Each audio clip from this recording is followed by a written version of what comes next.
can you solve this Olympiad Maths question?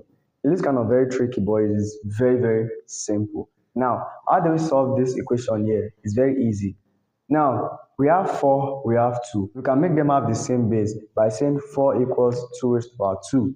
So here we have 2 raised to the power 2, then 2 raised to the power 3x equals 2 raised to the power 2 raised to the power 2x.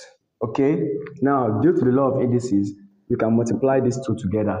We're going to have 2 raised to the power 2 times 2 raised to the power 3x equals 2 raised to the power 2 raised to the power 2x.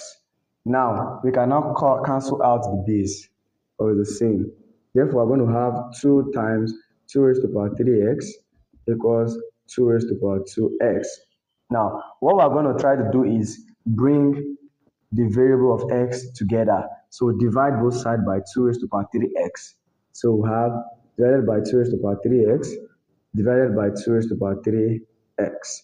So this cancels this. Then here we have 2 equals 2 raised to the power 2x. Due to the law of indices, they have the same base. We're going to be subtracting their power.